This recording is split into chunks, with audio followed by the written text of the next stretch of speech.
Hello and welcome to the home of the Ghost Owl, and we had a Sunday preview which was our first Warhammer the Old World article since the end of April, and we've now got a second one which is also talking about the Dwarven Mountain Holds. We're swimming in a Warhammer the Old World articles now, having had a massive drought.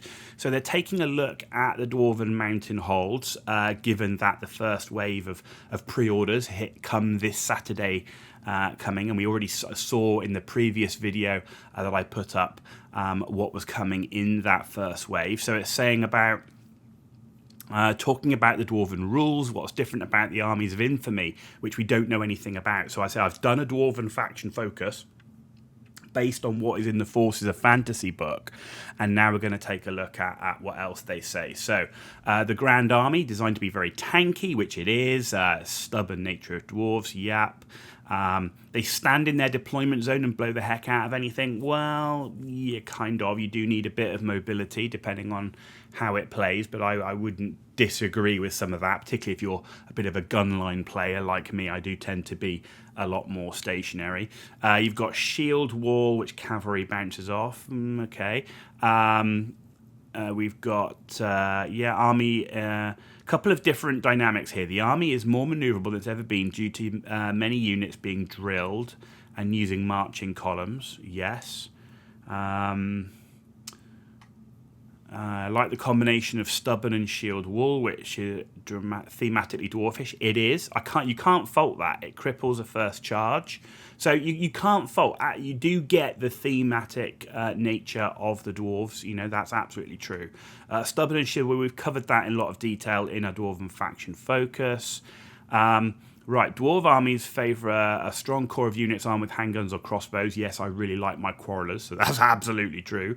A couple of anvil units, yep, so that's my hammerers or my longbeards or my, in reality, ironbreakers. They're an absolute anvil unit. So let's see, Armies of Infamy, how they change. Are we going to see expeditionary forces? Squadrons of gyrocopters, very strong. Slayers, not really for me. Royal clans, more hammerers. That would be cool. Long bears or long beards, I suspect that means. And royal clan warriors, okay. Magic is a big factor. Anvils of Doom, but bearing in mind an Anvil of Doom is only power level 3, so if they come up against a level 4, they are at a disadvantage still. And Rune Priests only go up to level 2. Counter Magic Wizards, yeah, okay. They do have magic resistance, which is good. Okay. Master Rune of Calm, okay. Bound spell, power level 2. There's the Rune of Hesitation 2 and a charge. Yeah, Rune of Hesitation, I really do quite like that. That's nice. Runic tattoos are something new in the Arcane Journal for Slayers and Doom Seekers, okay, who can also be taken as mercenaries for Empire armies. Dwarves lack big monsters, yep, but you know what's really good at killing dragons? Dwarf lords with runic weapons and cannon batteries. Absolutely true. The dwarves have got a lot of tools at their disposal to deal with those big units. Okay, everything you need to make a good dwarf army will be released over the next couple of months. So that does sound like we're going to get Wave 1 and Wave 2 fairly close together, which I think is really good. So, as we saw with the release of the Orc and Goblin tribes, once an army becomes available, people begin playing more games with it. Well, yeah, because you've only had, 2 factions, and the Orc and Goblin was then the 3rd faction, and, not everybody sat there with existing armies in their collection. So, yeah, everybody's waiting for these additional factions, for the ones that they really like and want to play with, you know, and even those legendary ones, which currently don't exist. Right, the meta's going to do this every time a new faction is released. 9 core factions, only a third available at present. Absolutely. Once the last faction has been released, everyone will be playing games of Warhammer the Old World on a far more even field. Absolutely. Absolutely. Right, Expeditionary Force plays quite differently to a dwarf army made using Grand Army list. Engineers are much more offensive than in a normal dwarf army.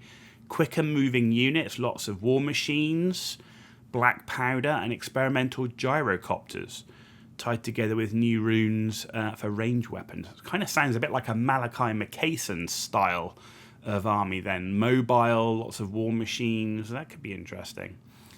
Thunder Barge incoming. You heard it here first. It allowed us to explore the idea of what an engineer's guild army might look like. Okay. Miners have a major role to play. Okay. They're particularly useful for engineers. Miners' carts full of blasting charges. Okay. Engineers also get scout gyrocopters, which have lighter weapons and no bombs. This is an option that can be assembled straight from the box and no kit bashing. That's interesting. I'd be interested to see, because gyrocopters are pretty strong. I like gyrocopters a lot. It's a fast-moving skirmisher with a tapping weapon. It's not a gunship, but it can zip around the flanks and annoy enemy war machines. Okay.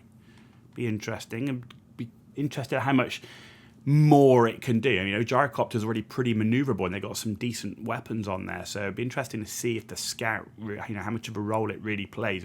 It's all very well having a fast-moving thing, but if it can't actually impact the gameplay, then because it doesn't do much damage.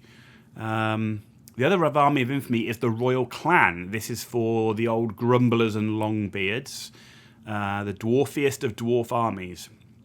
King or Queen's family in their household, very wealthy. Okay, they don't use black powder or newfangled contraptions. Okay, but they have a lot of money to spend on runes.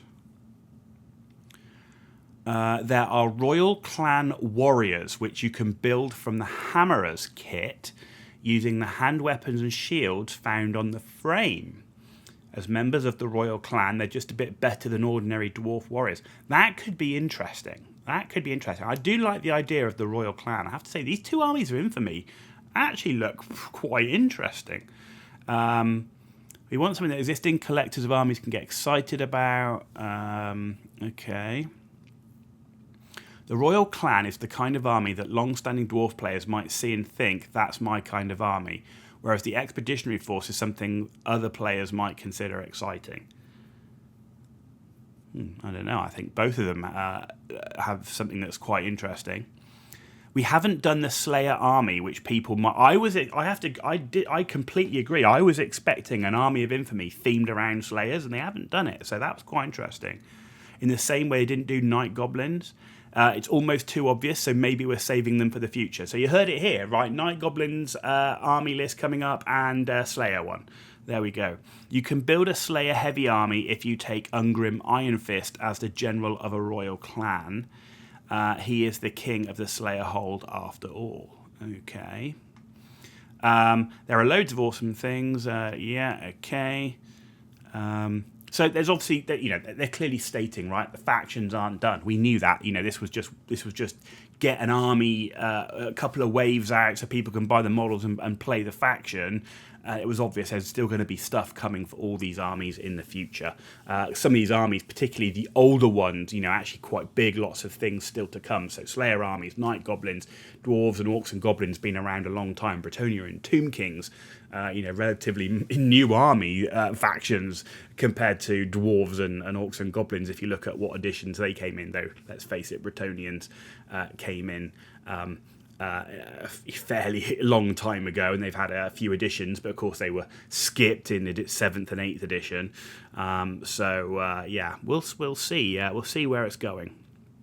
Only a finite number of pages in an Arcane journal, which is good, so they're not too bloody expensive.